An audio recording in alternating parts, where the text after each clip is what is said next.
Terrific. Well, it's 12:02, so I'll just kick off and get the important people talking. Is my aim. I'm Steve Vallis. I'm the CEO of Blockchain Australia. We're the peak body in the blockchain space. We've got a pretty simple mandate, and that mandate is to tell other people's stories and to advocate on behalf of people who are interested in the blockchain space, adjacent to the blockchain space. Anyone that sees some future for themselves in this, formally and informally, we're encouraging them to connect to us, and we're trying to build that community over Australia. And at the moment, there's an enormous appetite internationally for what we're doing. I'd like to just kick off quickly and say we acknowledge the traditional owners of country throughout Australia and recognise their continuing connection to land, waters and culture. We pay respects to their elders, past, present and emerging. Today's an important conversation for us.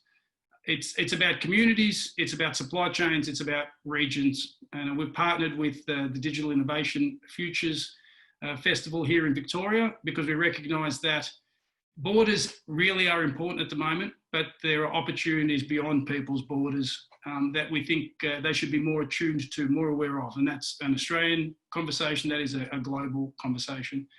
We also recognise that we never forget regions. It's sometimes the case, though, that the noise of cities drowns it out. And what we're trying to do, particularly in this subject matter, is to reinforce the view that we recognise how important regions are across the country, and we recognise that supply chains connect those regions together.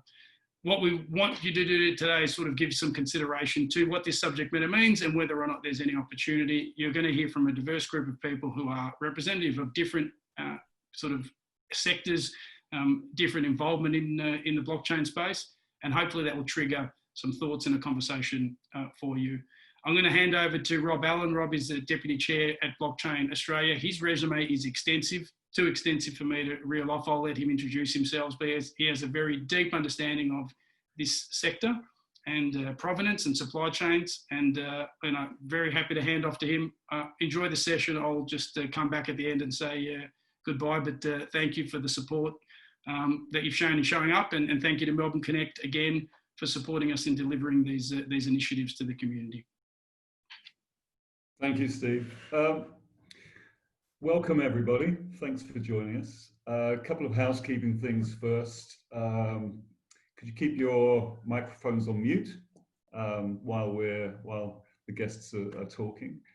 We are recording the session, so you know, everything that goes with that. If you don't want to be seen on a public recording, then now's the time to scoot off. But I'm sure there's plenty here to keep you.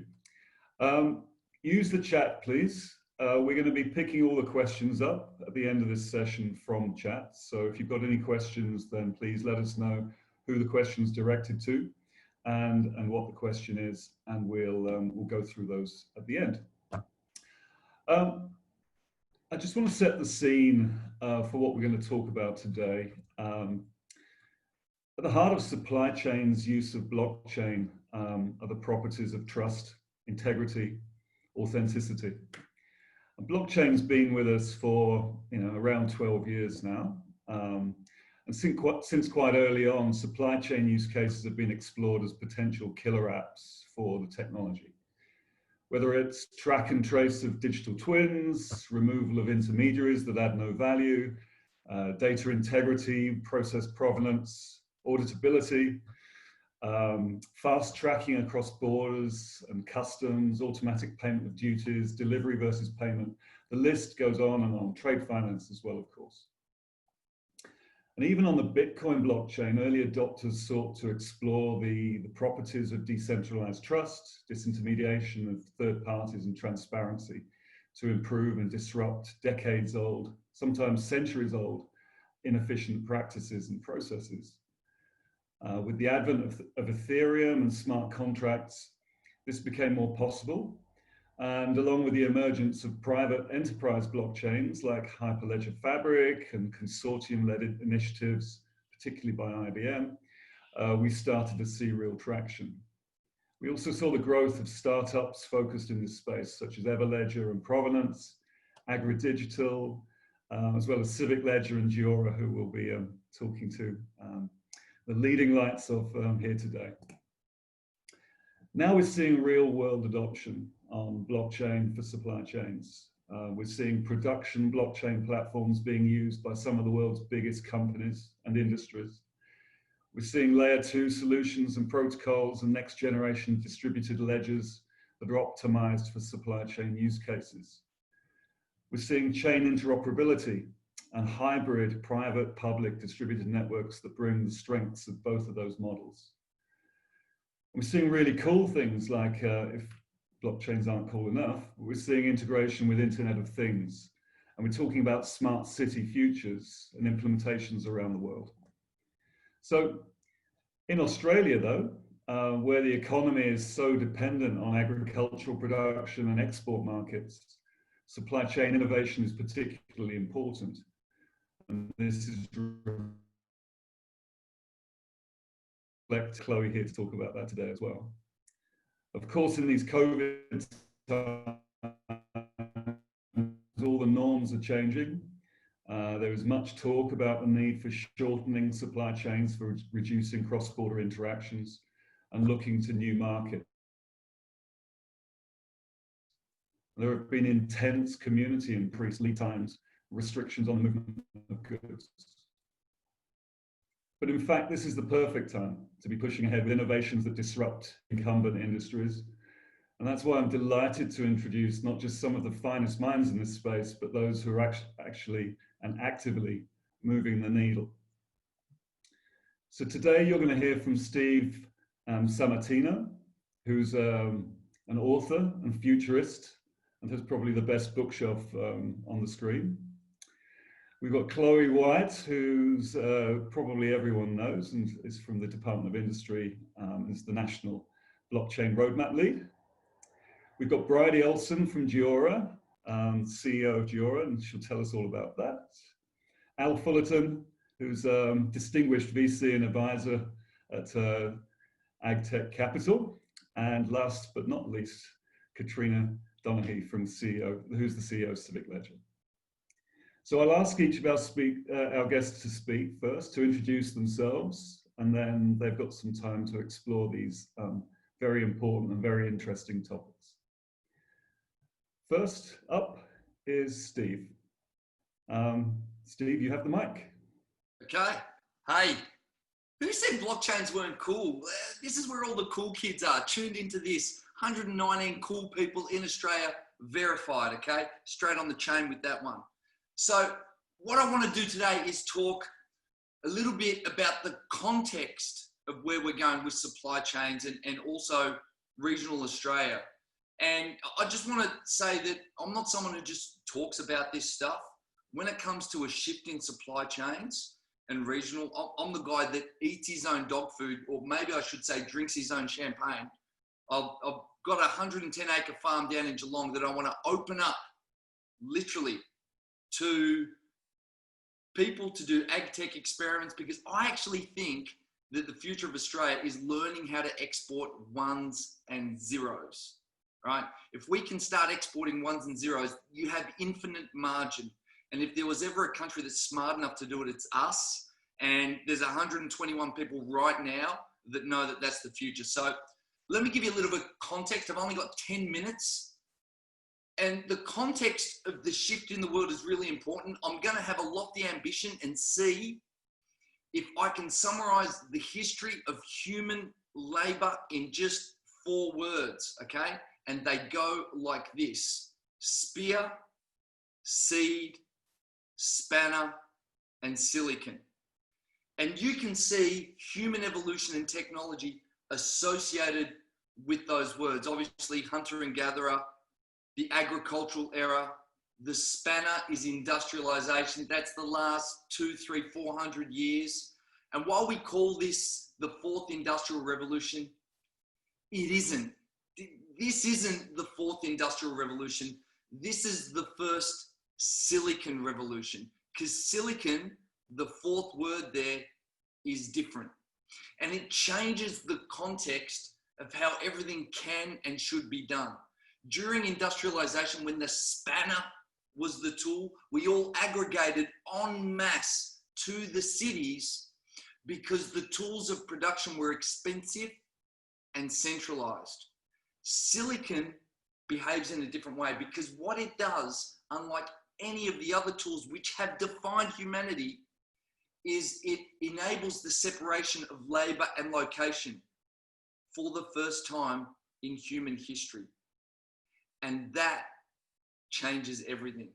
All of a sudden, we can do things that we have never done before. People and locations can be separate, work and revenue streams can be separate, and that changes the fabric of the supply chain. Silicon's different too from the other things because industrialization was all about adding artificial muscle and artificial power. We took a hand pump and added electricity. We took a horse and cart and threw away the horse and plonked in a motor. Silicon's different because it doesn't just change communications, it changes how and where the work gets done.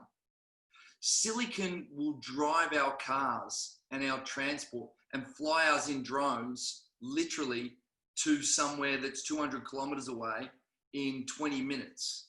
I mean, that technology is already here. You know, if you did an engram search on Google, you'd find something really interesting. The horseless carriage was something between the 1700s and the 1900s, was one of the most published words. And people said it's a pipe dream. It'll never happen. And then in the early 1900s, it changed everything. We are on the precipice of that change now. And what we need is a mesh technology to hold it all together. And mesh technologies are the things that really change everything. Like language is a mesh technology. It just exists. It doesn't have a location. And that's what blockchain can do. So the idea that we can separate work and location changes where people will live. So what we're going to have on our hands is what I call the regional renaissance. And the reason that that will occur is because you can have a better life and a better existence if you are not location dependent, if you don't have to hop in a traffic jam and go to the city. And isn't it funny how this capability has been here for 20 years and it took a crisis for us to actually go, you know, actually we can get a lot done at home, right? And so we need to rise above that. And yes, while we like collaboration, I wish I could leave my office and leave Melbourne, you know, home arrest, you know, Julian Assange style. We can do better where we have a hybrid model. The cost of living is going to go down. We're going to see inordinate growth in regional areas. And what we need to do is use technology like blockchain to facilitate this growth. When I think about cities and I think about what's about to happen and houses and offices, they're going to really change their shape. The idea that we will go to a city in a traffic jam, get to a big, you know, corporate office block, which is like a filing cabinet for humans, like in a cubicle farm, that's going to change. We're going to have offices that look more like houses and houses look more like offices. 9 to 5 is going to be a thing of the past, but we don't want to work 24 hours a day. We need to undulate and respect people's time and move with it. So we're going to have this regional renaissance. And it doesn't happen though, unless we make it happen. And the technology isn't humanizing unless we make it humanizing. You know, I'm really thinking a lot lately about the freelance economy and the gig economy. And it's such an interesting juxtaposition because on the one hand, you've got the potential for freedom and fluidity of labor where we aggregate different skills and aren't tied into one system. But what we've got is a few technology companies that take advantage of the vulnerable and don't give them the benefits. I mean, the idea that I can be location decentralized and even employee decentralized and take my skills and my benefits and who I am and my identity to different places and still get superannuation and annual leave. This is the type of technology that the blockchain facilitates. So as we regionalize, I think the opportunities are inordinate. And I want to implore everyone on this call to start thinking about designing something the way you think it should be designed for people and not be a slave to the idea that Silicon Valley knows all. You know, fuck Silicon Valley. Really, I'm sick of tech fanboys loving everything that Elon Musk or Apple does just for the sake of it. We've got a chance to get the internet that we always thought we could have, and blockchain is it. So I'm excited, and I'm so sorry for swearing in front of government people, but it just came out. It wasn't my fault. But anyway, I'm going to hand over. I'm pretty pumped, and I can't wait to hear what some of you other guys have got to say about it. Wow, thanks, Steve. Chloe, follow that. We've got Chloe White with us here, our national blockchain lead, and bring it back down to earth. What's really kind of the government's focus on this for regional applications of supplychain blockchain? Thanks, Rob. Yeah, so hi everyone. As Rob said, I'm Chloe White. I'm currently at the Department of Industry leading on the day-to-day implementation of the government's national blockchain roadmap, which was launched earlier this year just prior to COVID. I'm only going to be speaking for a few minutes today, but this is actually a very well-timed event because today, last week, we actually announced the membership of our blockchain working group on supply chains. So congratulations to everyone who's going to be participating in that. We've got a really talented list of members and key contributors. If you haven't seen it already, you can go and find that on our website, industry.gov.au, or it's pretty easy to find with a quick Google search. So that's going to be chaired by CSIRO Data 61. And I'm really proud that we were able to put together such a diverse and multidisciplinary group of Australian leaders who can drive forward our understanding of what is the role of blockchain in supply chain. So following from what Steve was just saying, if blockchain is a facilitative technology that can help us move into this distributed or decentralized way of structuring networks, businesses, and potentially societies, and all of the really fascinating implications of that, then it's important for us to understand in government and in industry and civil society, what are the benefits of moving in that direction? And by understanding the benefits, we can make more conscious and informed choices about how to move that way. And also, what are the challenges or what are the obstacles or barriers that might prevent us from leveraging those opportunities? We want to make sure that we do capture the economic benefits of an emerging tech like blockchain. But to be able to do that, we need to understand, are there regulatory barriers that we need to look at? Are there technical or governance barriers where industry needs to collaborate or maybe get academics or researchers involved? And drawing in the community more broadly. So that's really the role of that working group. They're tasked with taking about 6 months to do, I guess, a discovery report is what we call it. And they'll present that report to our steering committee who governs the roadmap's implementation and make some recommendations. What do we do going forward? So those recommendations will come forward early next year. And I suppose, what I see going on in blockchain and supply chains is that we are evolving our understanding all the time of why is this technology useful and what are the different ways that we can incorporate it into a tech stack or a governance stack. And as we heard in the introduction, the supply chains use case has clearly been one of the most popular use cases for blockchain.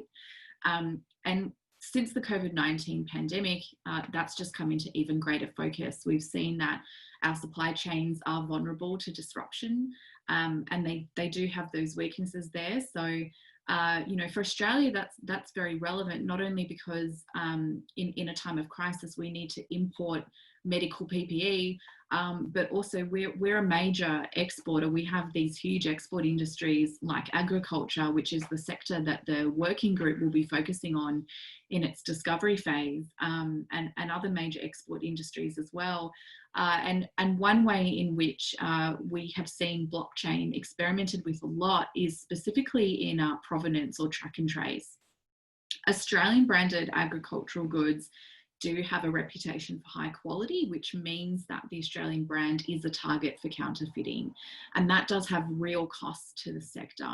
So the roadmap says that in 2017, $1.7 billion was the cost to Australia in food and wine fraud.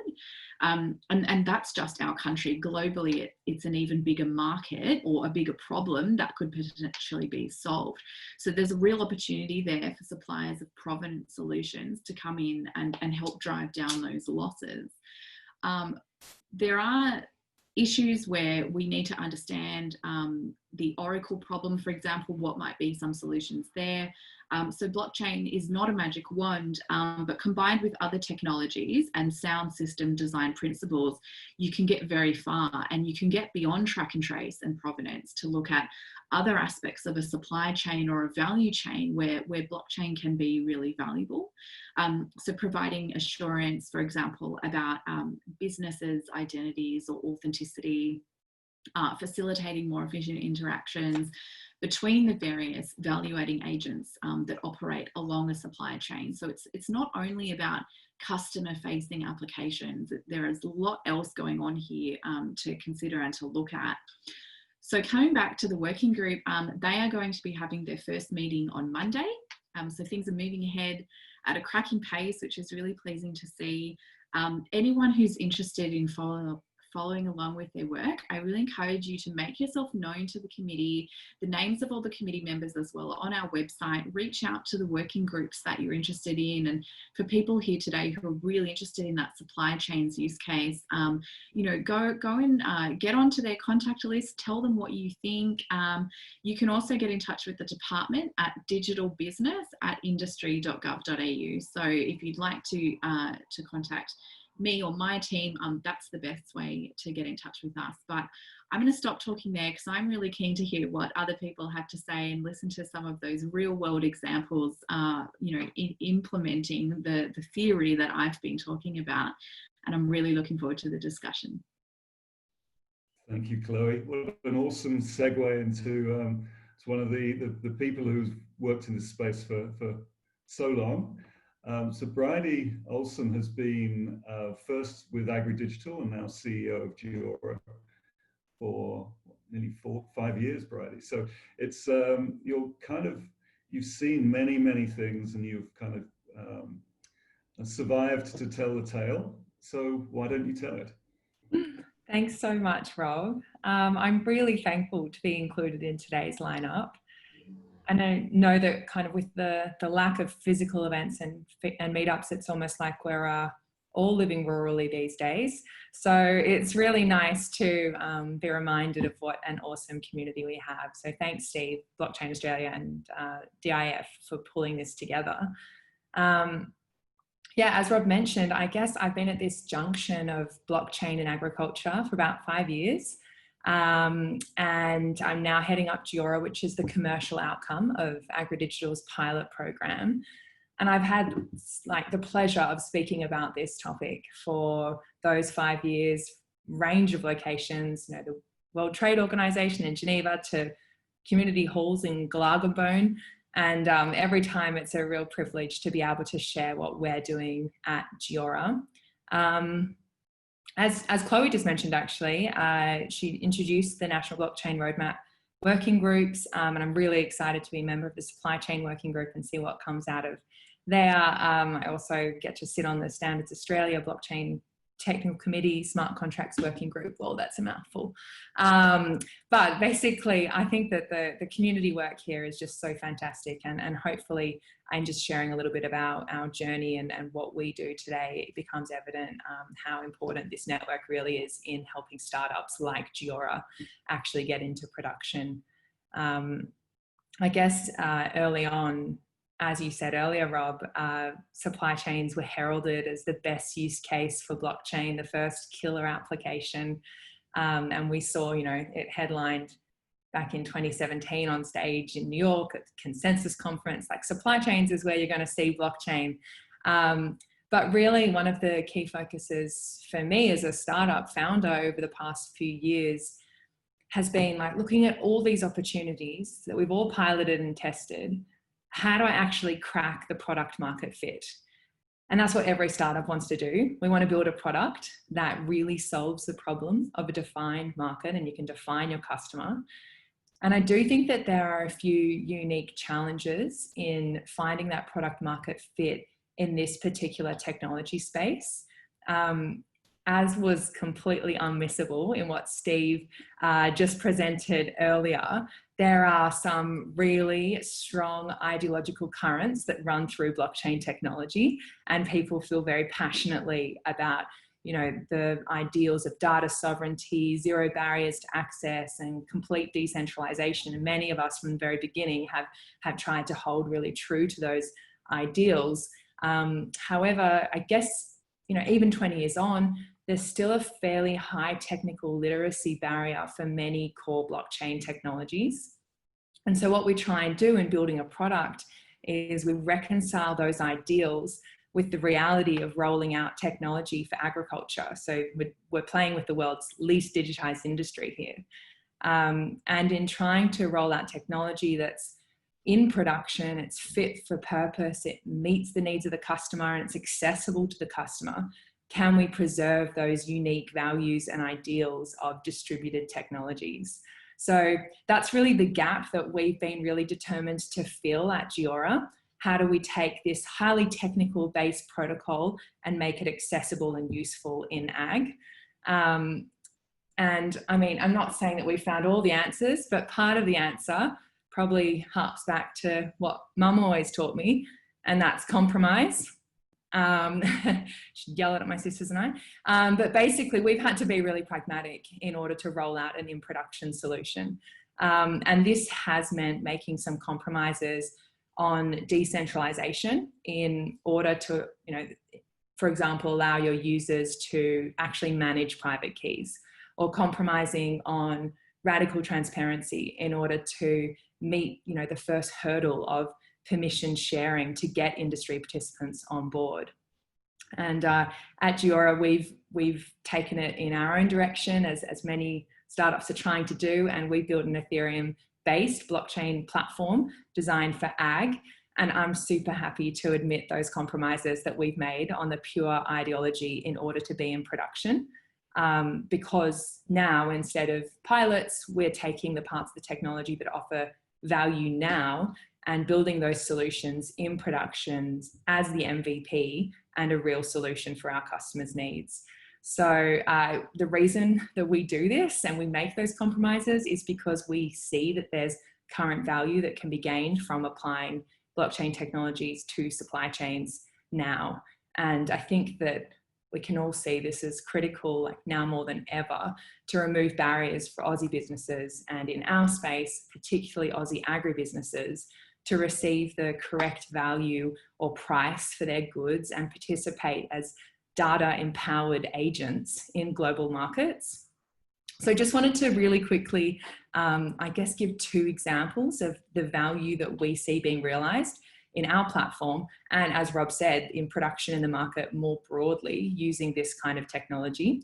And for supply chains, we see that there's immediate value to be gained in securing the value of Australian exports and products by providing digital tools to validate certificates and marks.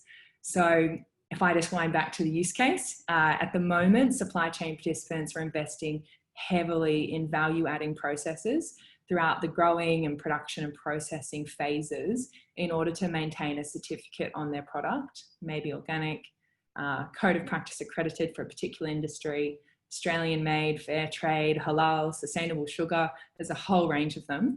But that accreditation is often just a bit of ink on a package, and it's really vulnerable to fraud once it goes into market. So what we've tried to do is say, okay, imagine a solution where the exporter or producer is not just passing on a product stamped as organic in a bit of ink, but they're actually passing on a digital copy of the certificate that's validated by Australian Certified Organic, the industry body, along with the entire data set that supported that certificate's claim. And that just gives so much more strength to that product's value, and it protects against counterfeiting of those organic products. And at the moment, we're doing this by creating digital asset records and certificate registries on chain. We're able to deliver that solution now. I think blockchain right now is giving supply chains generally an opportunity to use these tools to validate their value-added certificates, detect adulteration and fraud. And this is both in Australia, but also in an export market. So I think that's one that we really should be taking hold of immediately. And the second area where we're really focused on at Geora, where I see blockchain offering immediate value for supply chains, is helping meet the urgent needs of investing along supply chains, and in particular on farm. So, I mean, farmers are under increasing pressure to be more sustainable, more secure, more transparent, but they often don't have the resources to do that. It's estimated, I think it's $2.1 trillion annually US. It just feels like a fake number at that point, needs to be invested in addition to current investment along supply chains to meet the Sustainable Development Goals. And we know that that's not the ideal scenario. That's just one bar. But at the moment, we don't have any of the digital systems in place to deliver that kind of finance. Because if you're a farmer at the moment, your options are getting a loan from a bank because you have an existing relationship or a mortgage, or in some parts of the world, maybe through microfinance, we're paying 35% interest rates. But there's a real challenge for both the financier and for the farmer here. The financiers don't have visibility over rural assets, and they don't have the information they need to create risk assessments and value these assets. And this is where we have our opportunity. We can capture data on farm, pass it through the supply chain, increasing the data richness of that asset, and we can feed it all back to a single, secure and shared digital record. And then we're given that key to finance, because that record becomes in itself a valuable asset. It can be exposed to banks and alternate lenders. And I guess we start to see this crypto DeFi space emerging as well. But it allows that financier, whoever they might be, to build a risk profile, value an asset and deliver the finance. Payment rails could be traditional payment rails or others. It doesn't matter. We have this asset that can actually be valued and financed, which is the real key. So they're just two use cases. There's some of the things that our customers are doing using the Geora platform, but I know that there are so many people invested in this space. Obviously, this technical part is what we do best at Geora, and someone else is best on farm and someone else is best in policy. And that's what I think is so exciting about these forums. Our ambitions as a technical partner is to support government policy industries by providing like really good technology, simple tech tools that are solving real problems. And our value as network technology is always going to be dependent on the value of our network. So we're always looking to collaborate and partner. I know we have a bit of a Q&A later, and I can see that there are questions being thrown out, but if we do run out of time and you want to, I don't know, have more of a detailed conversation, or maybe you're a bit Zoom scared, please know that my door, or probably my LinkedIn more accurately, is always open. I'm really happy to share what we're doing and also engage with other people in this space. I mean, it's just such a big blue ocean out there. I think that we all have to get a bit better at partnering and really see how we can make some good out of this technology. Thanks, Bridie. No, thank you. No, that's, I'm just in awe of all of that information that's just flown out of my screen directly at me. I'm sure there'll be questions later for you, Bridie. I've got a few of my own, but first, Al, I want to hand over to Al Fullerton, who's got a perspective from an agricultural background, financial services background, funding, venture capital. I mean, that's a bit of a sweet spot that I think probably causes a lot of people to beat their path to your door. What do you tell them when they come knocking on your door and asking for advice or mentorship or, forbid, funding? Well, look, thanks. Thank you, Rob, for that, and to the esteemed panel. It's very nice to be alongside you all and really to be learning about the space. And look, you introduced me, Rob, as a distinguished VC, which I've never been called. And in fact, I'm very much the new kid on the block here. And you know, my background is really, I sort of had half my life spent in Asia, born in Hong Kong, grew up in Hong Kong, Singapore, and back to Oz when I was 9, and kind of fell in love with farming. We had a small beef farm in New South Wales, and And so I've really been focused probably around agriculture since then, and a real passion there, and went into the markets with CBA and Macquarie, but really came out back up in Asia in 2011, back up in Hong Kong, and sort of became an entrepreneur, which I'd always wanted to be. I'd always had ideas, and really set up businesses and raised capital in Asia for 6 years. And through that lens, I had an incredible opportunity to see, what was occurring on the ground there, off the beaten track, right across Asia, and then seeing firsthand food fraud, misrepresentation, provenance and traceability issues, and probably our key thematic that we were raising for over those years was sustainability and provenance and traceability. That's sort of where we were focusing on. I came back to Oz 2018, and really the focus was then on Australian agriculture and Australian agri-food technology.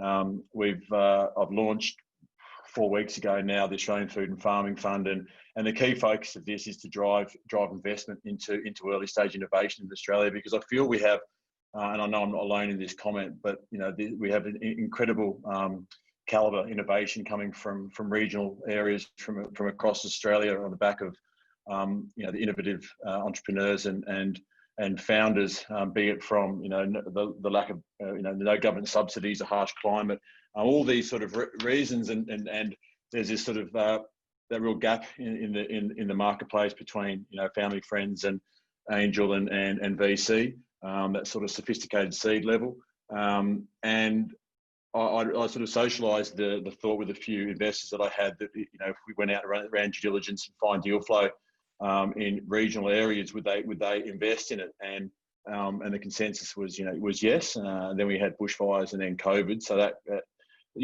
somewhat slowed things down. But the key focus remains of what we're looking to do here is to get early stage investment into innovation and really drive that space. What it can do for regional economies is huge. It can create jobs. It's sort of making agriculture sexy again. You're seeing people move from the city back to the country areas and to service this. And there's a huge amount of, just by its nature, agri-food tech and ag tech has this high social impact and social license kind of by its default. And a lot of it actually just falls into traceability and provenance and authenticity. And that could be from the soil through to the food, right through to the sort of the consumption side of it. And looking at I guess the key words that have been discussed today by yourself and the other speakers, which were trust, authenticity, integrity, transparency, decades of inefficiency, new markets, obstacles and barriers, and these are so profound and such a reason why the digitalisation of the supply chain and the opportunities that lie there are so clear. But part of when I actually came back, and I've only done a couple of talks, and normally they wheel me out just to give my sort of war stories of doing business down in deep dark China and setting up businesses in Thailand and things where it was pretty rough. And I thought, look, I may as well do that today as well, because they've always sort of resonated with those real life examples. But I thought this is a really good anecdote and from the understanding of, I guess, from the innovation side and understanding the complexities about navigating, our biggest export market, be it Asia. And in 2014, I set up a biodiesel company where we went out and raised capital to set up a waste oil to biodiesel sustainability play. And we'd raised a bit of cap, and we went out to start collecting the used cooking oil for this. And when we went to the restaurants to collect the used cooking oil, there was no used cooking oil. And we couldn't understand what was going on there. And we thought, well, this is mad, because everything's cooked in oil in Asia. And what was happening was the chefs were selling the oil out the back door to smugglers who were taking it over to China, sieving it, and then selling it back as edible oil. And that was my first real insight into just the challenges that you face in navigating that area. So we then pivoted the business and focused on clean tech fuel and traceable fuel. There was a big problem with fuel contamination, and we then focused on the marine industry. And then again, there was a big issue where it was cash in hand. There were kickbacks going to the captains who were taking the boats there. And this was decades worth of ingrained sort of, that was just how it went. If you were going to get fuel, you took it to this person, whoever paid the highest cashback incentive. And then when you had a problem with your boat, they took it to their friend's yard, and there was a 10% kickback for that. So these systemic risks that are there, be it in fuel or very much in agriculture, I think is something which is very hard to navigate, and it's one where I see that the transparency sort of thematic and the blockchain and the digital ledger and that traceability and the things that Bridie was talking about that authenticity is so important, because it is almost easier to get things traceable up to a certain point, and then you always have this stage where you're trying to then navigate inherent distribution pipelines that have been that way for 30 years, and we disrupted it. Tried to disrupt this fuel space because of the kickbacks and the poor quality of fuel, but it's been that way for 30 plus years. And the same thing works for distribution pipelines in agri products and food and produce, and so it can be very challenging there. And I think that is one of the real challenges that you see with blockchain applications and the digitalization of the supply chain is getting right up to that point of consumption. So I always thought that was sort of a good anecdote for the problems that you can have over in Asia. And then the last thing I think I'll say is that the quality of the Australian produce, and Steve alluded to this, the fact if we're exporting the high quality items versus the commodity base, the opportunity that we have in Asia, and not just China, but right across Asia, and even these emerging nations like the Philippines that the Marcos family were behind by 40 years, but now they're starting to really boom and prosper. And the quality of our soils, of our air, of our waters is known in these Asian consumer markets, and they want our products, but they know that they're up against real difficulties and challenges on the food fraud. And then the average bottle of Penfolds is refilled 7 times in China, and you've got these big systemic problems. But the consumers are wanting that, and we have that, and it's a matter of marrying it up. And I firmly feel that this traceability, the provenance, the digitalization of the supply chain, and that blockchain overlay could actually lead to that end goal of getting Australian produce up to these amazing marketplaces. And the very last comment I'll make, and I don't quote Barnaby Joyce, but I'm going to quote him on this because this I thought was it's a really interesting point. So don't quote me on this, but he says right, Australia, I'm paraphrasing, forget about feeding the world. Right now, our farm gate output feeds 70 million mouths. Okay, so let's double that by 2030 and call it 150 million mouths that we can feed. That's half of Indonesia. Okay, so that in perspective, we have the most wonderful quality food and produce. We've got incredible farmers. We've got incredible regional areas that can thrive from this. And tackling this $65-75 billion food fraud market is just going to open up incredible opportunities for Australia, for regional communities, and for our export market, and it protect that IP of Australian produce into these spaces. So I think we have a hugely exciting time ahead. And I think, technology like this and the kind of the industry leaders that we've got here on the panel today, it will sort of lead us to a very bright and exciting future ahead for the Australian agricultural industry. So thank you all. And I look forward to answering a few questions later.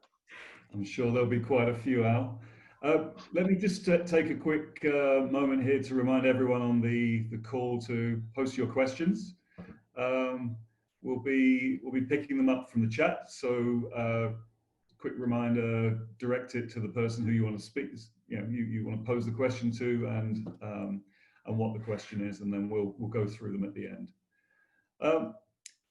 So last up, Katrina, Donaghy, and I have known each other a few years. I have to say that in this space, she's probably one of my most trusted advisors and go-to people when I want a straight answer. That's because I probably disagree with everyone. I'm always challenging people's perceptions, but yes, so we've always had some great conversations. Very good, right? So I'll let Katrina introduce herself, but Civic Ledger is a business that's been around, I guess. It seems like it forever. It works. It feels like forever. It feels like it. It works at the intersection of government, citizenship, and industry. So, Katrina, could you tell us a little bit about your journey and where supply chains fit into that, and really interestingly, what you're doing with Water Ledger? Yeah, thank you, and thank you, everyone. I'm really honoured to be on the panel with all of my favourite people. And Bridie, I just want to acknowledge Your particular piece, I was just sitting here going, yes, I understand exactly what you're saying, the whole idea of compromise. But I'm going to add another word into this conversation. It's called incentivization. One of the things that I listen to people talk about this technology is that it seems to be thinking that it's held up to solve human problems. It can't. We have to actually collectively understand what the problem is and think about the governance and the incentivization that's necessary to then apply the technology to the best way it can deal with things. So when we think about fraud and we think about supply chains, there is so much more to it than just moving goods from one point to the next, to the next, to the next. So Civic Ledger started way back in 2016 when we were fortunate enough to work with the Queensland government on digitising a civic entitlement. And just that 6 weeks of working with government, it became a really long, well, that narrative or that conversation is still going 4 years later. But we've actually made that conversation a lot more sophisticated. So even though we started with government issued assets, and I'm going to use the word assets here because what blockchain technology is about transferring of value across the internet in a digital format.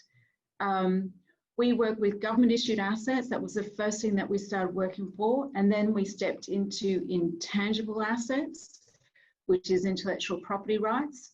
And then we moved into natural assets, which is water. Well, water first happened and then we moved into intangible. And the current area that we're working around is around property assets. And what we find is what is common to all of these asset classes is information. Even though these things are physical and they get transferred between either buyers, sellers, investors, what is critical around the idea of trust and transparency is information, like Bridie alluded to. How do I know that came from there? How do I know that that is the rightful owner? How do I know the claims that are actually made in that product are actually correct? So we work at that sort of space around marketplaces that create information asymmetry, that are opaque, but also critically are illiquid. So we've done a lot of work around the technology. So we do work with public chains, and the reason why we choose to work with public chains is because we work at the intersect of government and industry and citizens. The information that we work with, or the asset classes that we work with, are actually in the public interest. So it's necessary that there is parts of the supply chain must be discoverable by the public to gain that confidence. There are components that we do create in opacity, but ideally we work with public chains. And the reason why we want to work with public chains is for the most important thing. It's called interoperability. Since we started working way back in 2016, when we started working with Bitcoin blockchain and Colorcoin, we've seen the evolution of this industry and this technology. And like Bridie and myself have been around for a really long time, the knowledge that we have had to build up over the last 4 or 5 years has been hard won. It's not something that we can wake up in the morning and go, we're now working with blockchain technology and now we're going to start sending out a product to fit the market. The way that we have built up our knowledge, broken the tech, got frustrated with the technology, so we can actually create products or solutions that bring confidence into the consumer and into the market, has been hundreds and thousands of hours of hard work and thinking about the problems we work with. So the most current piece of work that we've been working with is around water. And water is strangely missing from all of these conversations around agriculture. We seem to have forgotten that water is the essence for agriculture to actually thrive. Yet we're missing that conversation in this country. It gets siphoned off, to excuse the pun, into a hard place because of the complexity of water. So our role that we've been doing over the last 4 years is unraveling the complexity of water to bring it into simplistic terms so it's understood by the market. And this is where blockchain technology does its work. I think what we've had a challenge is around a lot of the problems that we are all working with is there is so many stakeholders and so many people that have vested interest for these problems to be solved. But the challenge is that a problem like water cannot be solved just by one person or one entity like government. It's a shared problem that needs a shared solution. And this is where blockchain technology becomes really useful. So we have just delivered the very first world pilot up in Mareeba Dambulla, and just again, another shout out to those regions. Like Bridie and myself, we work with the regions because they are the most innovative. We find that our customers out in the regions are the ones who are willing to take the risks, the ones that are willing to push government to start looking at this technology. Like Bridie has also mentioned, we work with government, and you would think that that government would be looking at us and saying, we want to work with you. We think that the work you're doing is really interesting. Unfortunately, it doesn't work that way. We have to have different ways of working to get to government, and that means we start with our customers first. We learned a long time ago that working with the person that ultimately has the biggest pain point is much more incentivized to start looking at emerging technology. And then you work your way back into government because that's where the regulatory and the authority is quite critical. So working up in the regions, Waterledger has given us some great ways of understanding the importance of information in a supply chain. Way back in 2017, we worked with the Australian government around water. We sort of had the hypothesis that perhaps the markets weren't working so well because there was information missing out of the actual market itself. And we were given the opportunity to work with a water supply scheme up in Mareeba Dambulla, and we took that hypothesis to them and said, what is the information that you need in a market to have confidence? And working with RMIT, I noticed that we've got Michael Fairbairn in the room. Hi, Mike. Working with RMIT and Griffith University, Department of Natural Resources, Mines and Water, Sunwater, and most importantly, the CRC for Developing Northern Australia. If we have people in this room who are blockchain companies or are thinking about products, go to your CRCs. Your CRCs will embrace you and help you get in front of problem owners to actually build out product. And I also want to thank the Far North Queensland growers. So what we found looking at the data is that the most important pieces of information in a market is price, volume, and trade data. Now, we could go to any market, dairy markets, beef markets, and what the buyers or sellers want to know is, can I determine the price? Can I determine the volume of a market and who traded what? Surprisingly enough, that information is not able to be found in our water markets in Australia. Surprisingly, it's worth $22 billion, yet farmers do not have confidence in their true value of water. And that has a roll-on effect to the supply chain, because if you don't actually know the true value of water, how do you know the true value of what you grow, of what you put on your land? How do you actually understand your balance sheet? How do you understand the value of your output? How do you get more value out of this scarce resource? And that's where blockchain technology comes into play. But blockchain technology is not the only way to solve this problem. It requires us to understand what is governance, what is institutional governance, what is interoperability, and what is the core function of data. So it's been a really interesting journey. We are at the point now where we are exporting, we're looking to export our technology internationally. But the interesting challenges that we do have around this technology is what Bridie was talking about, is lack of understanding of what it actually is. We have had a rough patch a couple of years ago when the technology was perceived to be a certain thing when it's not. So we have to do constant education. What is the technology? How does it work? What is it not? And how to use it. So now the technology has become quite sophisticated, where we're able to now start looking at the technology from an interoperability perspective. How do we actually bring this technology to interoperate with existing systems?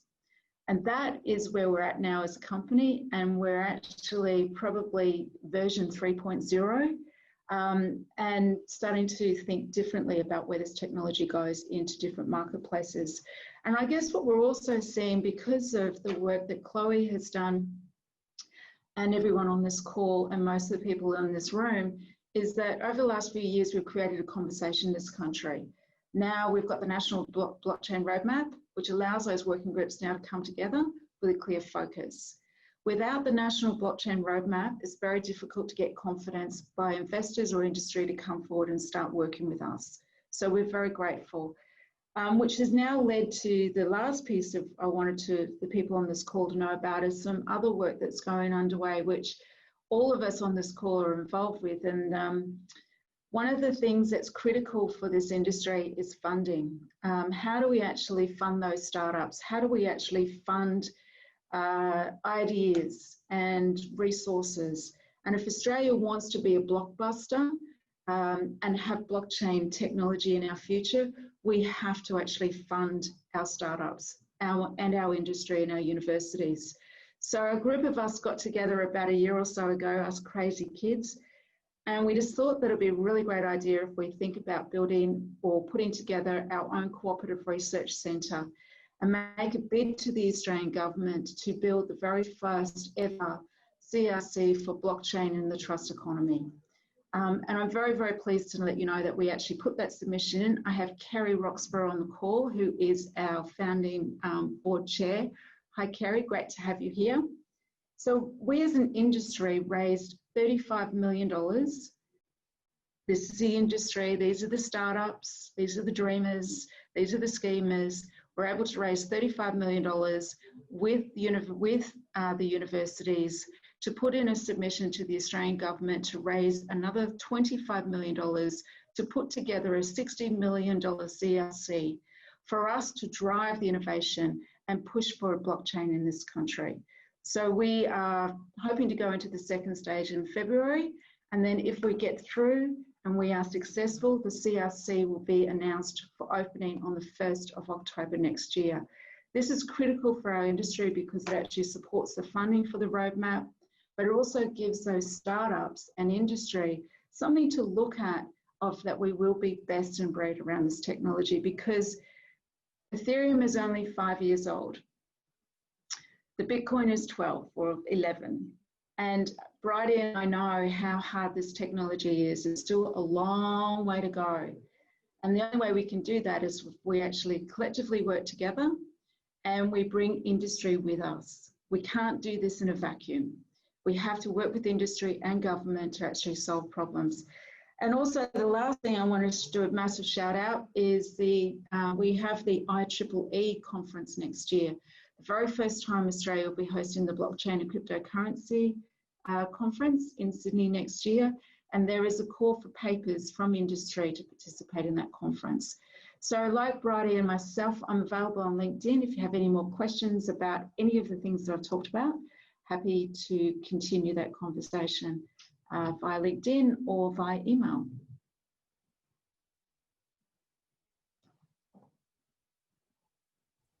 Thanks, Katrina. Well, that's what a great panel. We've had an hour of talking, and I don't feel like we've even scratched the surface. It's amazing. We've got another half an hour or so, and the questions are coming in thick and fast on the chat. So thank you everyone for that. I'm going to try and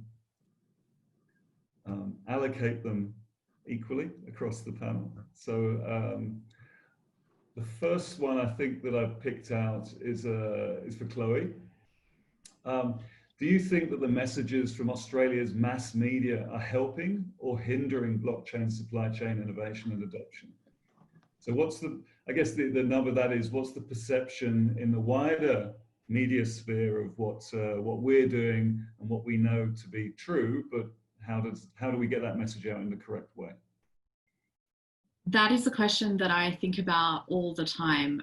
It does concern me that often when we do see blockchain in the media headlines, it is often in relation to some kind of, scam or problematic news event, and I don't know whether that is really constructive. I suppose one of the big challenges that we face with a complex and emerging technology like blockchain is a problem with broader literacy, and this is something that Katrina and Bridie both commented on.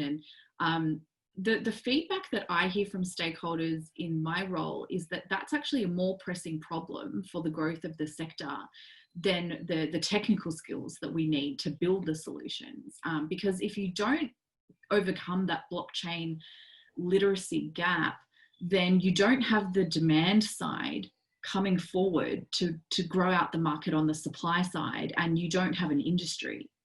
So to overcome that blockchain literacy challenge, we need to make sure that people right up to that executive manager level, decision-making level in boards, in businesses, in government as well, that they have that understanding and appreciation for what blockchain is good for, what it's not good for, how it can be a useful part of a tech stack or a network. So, I suppose for myself personally, and this is something that is actively being discussed in the steering committee as well, blockchain literacy is a huge focus. I think that the working groups that we've just established are really well placed to help play a leading role in that. I think the government has a role to play, but all of us as leaders in this industry have a role to play, and we've got a dedicated signpost in the National Blockchain Roadmap that speaks specifically to this issue. So, it is absolutely something that I think is really important to acknowledge. And, I'm interested in continuing to hear what businesses' experiences are and what consumers' experiences are, and how are those conversations going when you're out trying to educate people. What are the questions that are different now than the questions you were getting a year ago or 2 years ago, and are we making progress, and what do we need to do to make sure that we are all taking a coordinated approach to get out into the public realm the messages that people need to hear? Because from my point of view, I do think this is quite a pressing problem, and we need to overcome this to help the industry grow.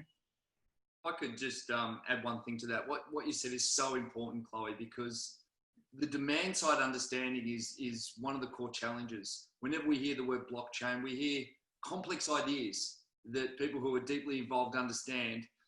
But we need to, I think, take some lessons from what happened in the early web. We used to paint a picture in people's minds of you'll be able to click a button and buy something. You'll be able to watch any TV show live. And even though that was a pipe dream, the gap between the technology capabilities and the dream, it was very, very clear in people's minds when that arrived and the graphical user interface arrived of where we would go.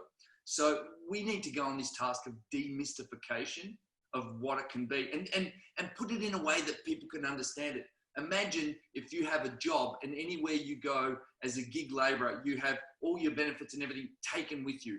Or whenever you buy something, you can click a button and know the provenance that wine or that Nike sneaker, where it came from, we just need to get that in people's minds of what the end consumer benefit is.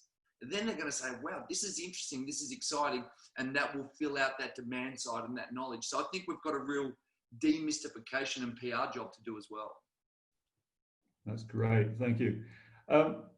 So I'm now in the Q&A, so people can can follow the questions as I step through them. One of the things that I can't see in the Q&A, but I picked up in the chat, and I'm going to go to it first because it's something that's really close to my heart, and that's the subject of circular economies and how we can provenance the recycling of material within circular economies to actually give it that authenticity, because we tend to, it has value. Recycling and upcycling of material has value. So how do we use supply chains for that? And I'm going to direct that one to Katrina, because I think we're value aligned in this space. Yeah, I think one of the things is about making the markets. How do you incentivize the circular economy to actually emerge in the first place? And why do we care? These are the things that blockchain technology is not there to solve. I mean, this is about governance, this is about institutional economics. Blockchain technology is there to actually facilitate the building of a market for a two-sided way to create liquidity. But once you've actually got consensus or agreement on the governance and the business rules, that's when this technology becomes really powerful, because you're able then to ascribe value to something. And if it's a liquid market and you got agreement on value and price, and then you're able to see who is responsible in the supply chain. So one of the easy ones to understand around circular economy is tires. I don't know if anyone's taken a greater look into the whole life cycle of a tire, but it's pretty scary. Because up to only a year or so ago, we were exporting all our tires to China. We can't do that anymore. So we've got to really rethink about what we actually do with the product called a tire. So is it the responsibility of the producer to create the circular economy and the value chain? Is it their responsibility to incentivize secondary markets to actually take claim of those tires and repurpose them? Who pays for it? Right now, the taxpayer pays for it. If the taxpayer doesn't know about it, but they're actually subsidizing tire companies to actually store their goods elsewhere. So it's a lot of people all have to participate in this on how the market's going to work. Government, industry.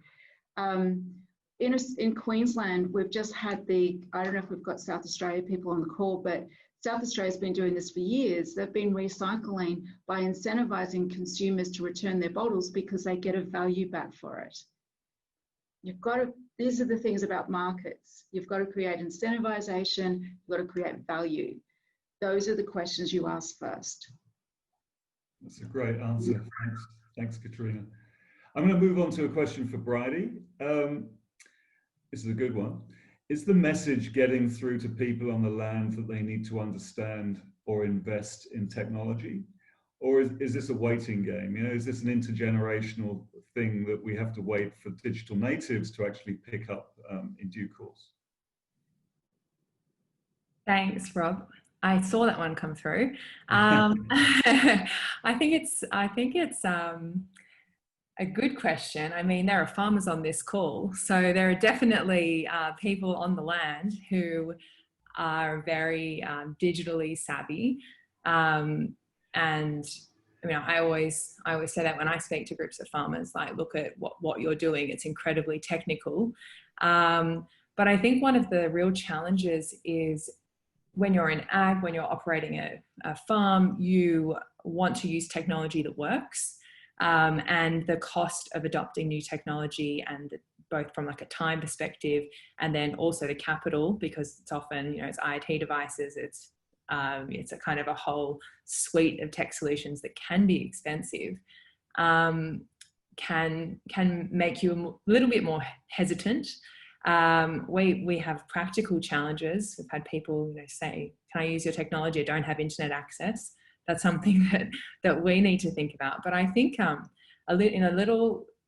a way, the onus is on us as technical providers. I always challenge myself when I go to an ag conference to not talk about blockchain. I mean, why would I talk about databases with most farmers? There are some farmers who want to talk about databases, but many don't. So we've got to talk about the value of the product. What am I actually delivering? Am I cutting down some of the time that they invest in transferring data across? Am I giving them a better record that they can then share with their trading party? Am I making sure that they get paid in real time as their produce leaves the farm gate? Like that's the sort of value conversation that we need to have with our customers so that they can adopt our technology rather than losing what is a really valuable solution in a conversation around cryptocurrency. So I think it's a bit maybe two-sided there. It's always a challenging barrier to get through, isn't it? The whole, you know, Bitcoin is blockchain is crypto kind of thing. Yeah, it is. Then you can get to the nub of what you're actually trying to talk about. But What I problem guess are you trying to solve? but I think the other thing too is, Rob, is you can't, with this technology, you can't exclude the cryptocurrency from the conversation. Oh my God, we're using platforms that require native crypto to actually fuel our transactions. You know, so, and we need the Ethereum address to verify an identity. So it's not about saying we've got to separate it. We've got to find a way that actually communicates better. Exactly what Bridie has said. It's about what is the problem you're solving and how you're going to do this 20,000 times better than the current incumbent. So when people talk to us about, well, who's your competition? And we say, well, it's the status quo. Because the status quo is doing things the way they've done forever, we're about changing the room, asking our customers to come into a different room with us and saying and showing what is the value, what are we actually bringing in value, what is the incentives. But you can't say, and I get frustrated when the first thing I hear with people sitting on panels, they go, blockchain is not crypto, crypto is not blockchain. My God, people, we need to stop saying that. It is actually an important part of the technology we build with, but we as technicians need to make sure how we make it much more usable within the ecosystems that we're building this technology with. So we need to take ownership of it. We just can't keep pushing it out the door and say, we can't talk about crypto. We have to talk about the crypto. We have to talk in the context of the problem we're solving it. Maybe we need a new word for it for certain audiences. And it comes back to your incentivization point at the beginning, of course, because all public blockchains are incentivized using the fuel for that. Yeah, and I think also the crypto is legal. It's legal current. It's legal. It's recognized legally in our laws, and we have crypto exchanges who are part of our ecosystem who deliver great value to consumers. Yet we sit back and go, we can't talk about the crypto. It's a redundant conversation in the industry to which we thrive in. Kat, I might just add there as well. I think one of the challenges and I agree with what you're saying completely, and I think one of the challenges with talking about crypto is that it's not a fully solved tech yet for our use case.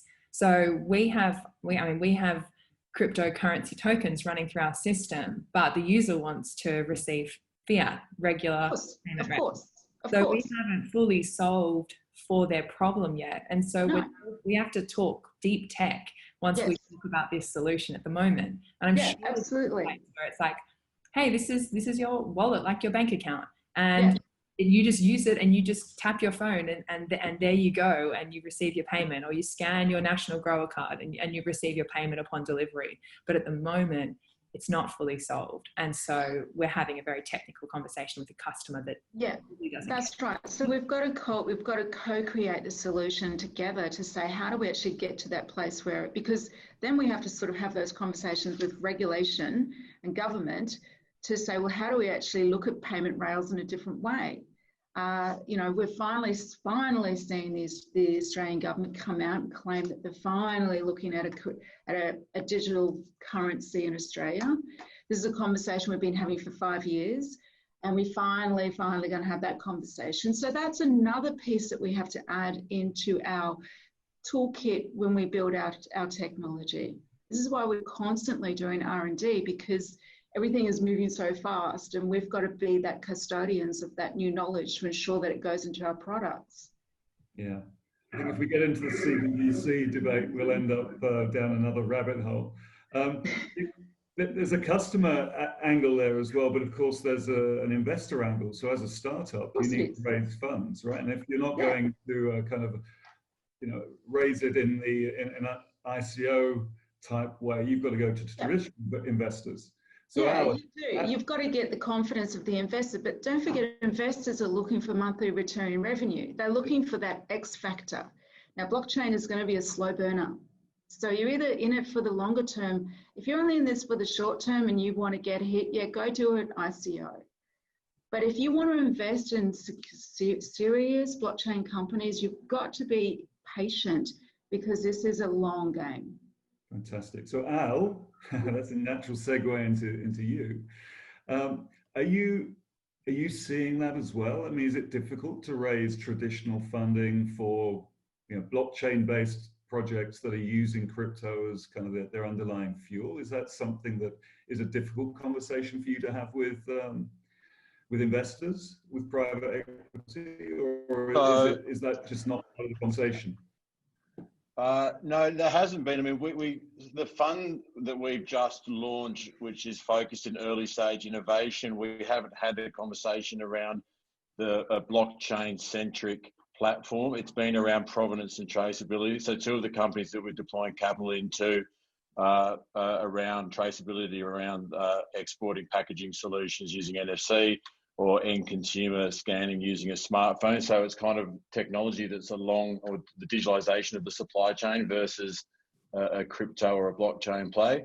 I guess through the overview of the investment landscape, I think the blockchain was just a word that was thrown around quite liberally, and everything was sort of, startup was saying, well, we're blockchain, and it was probably overbroked.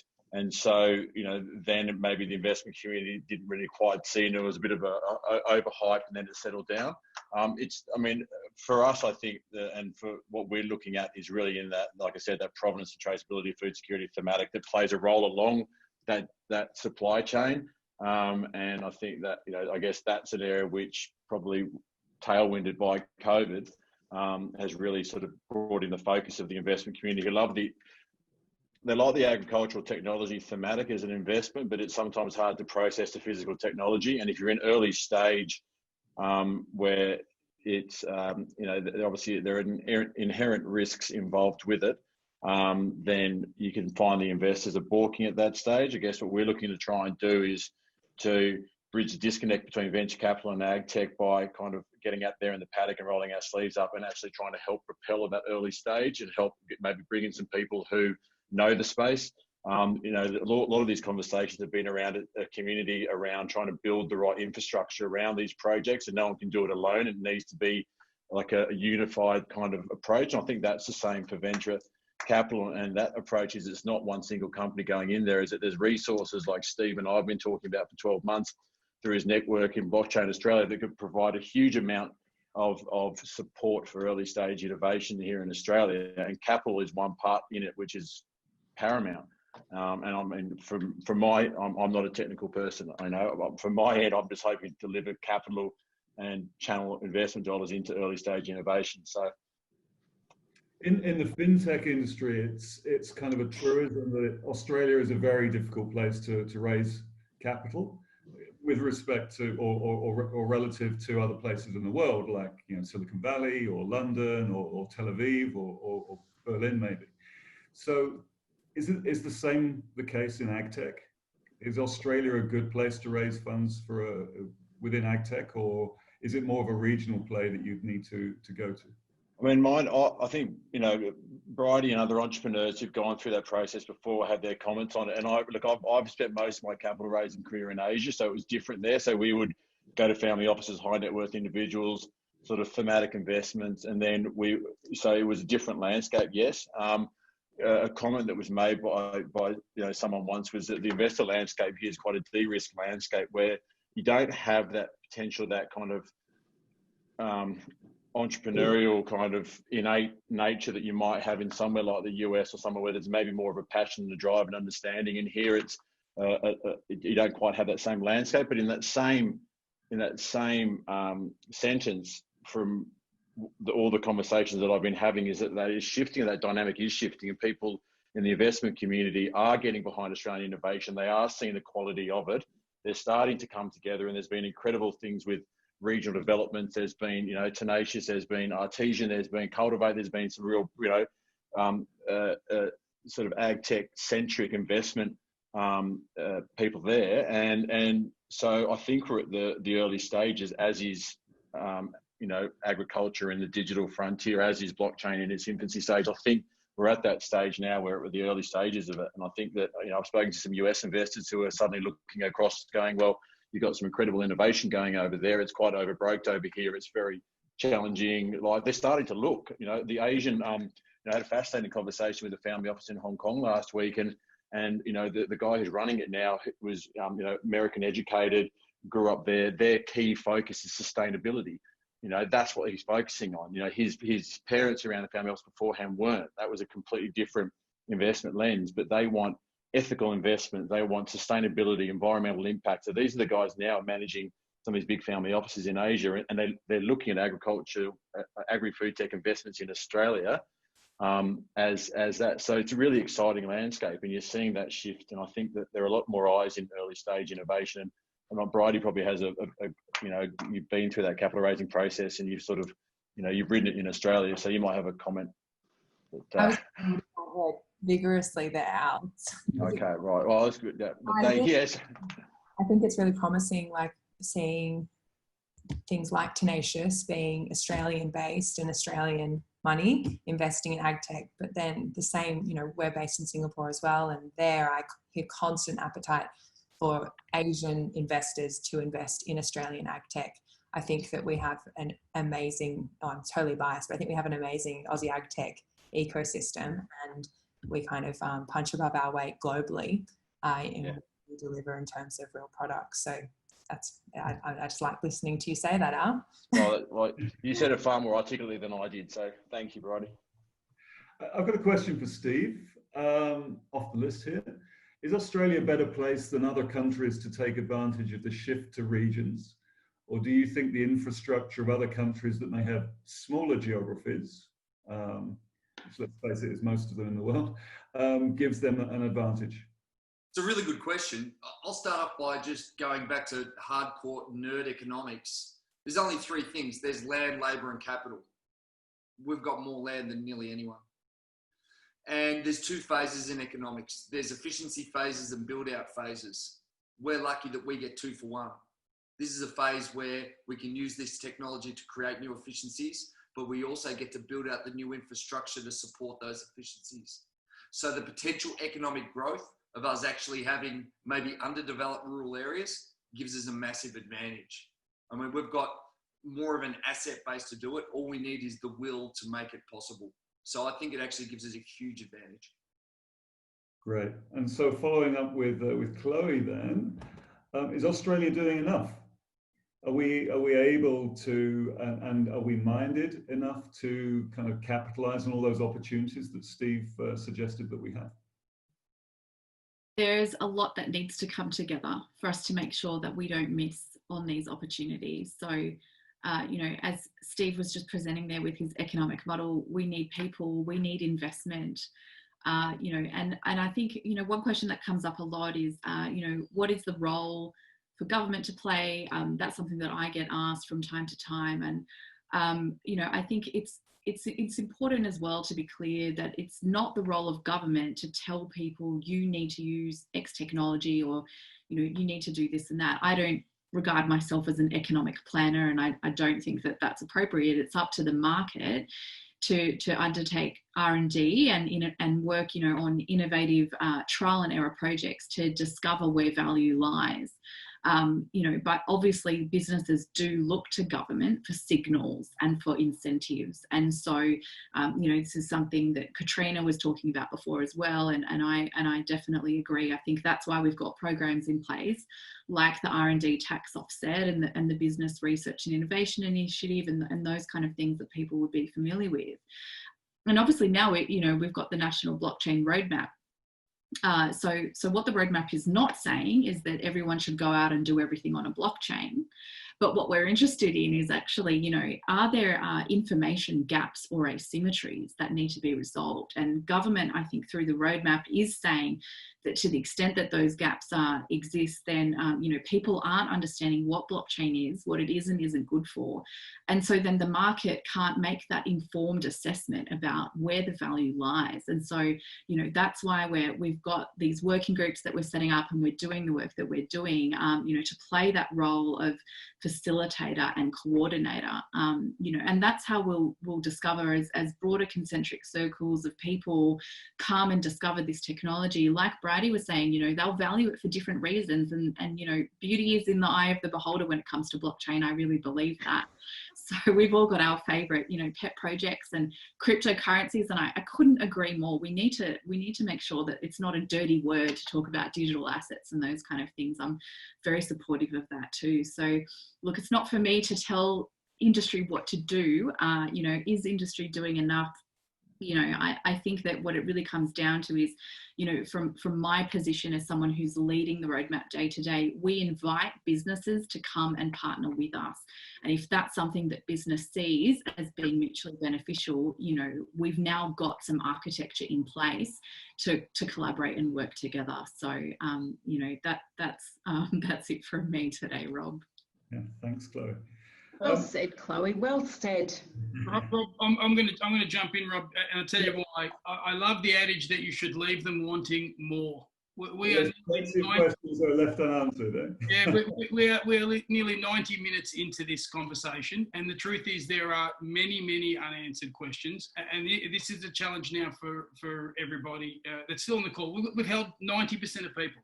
There is interest in this subject matter in every room that I'm in.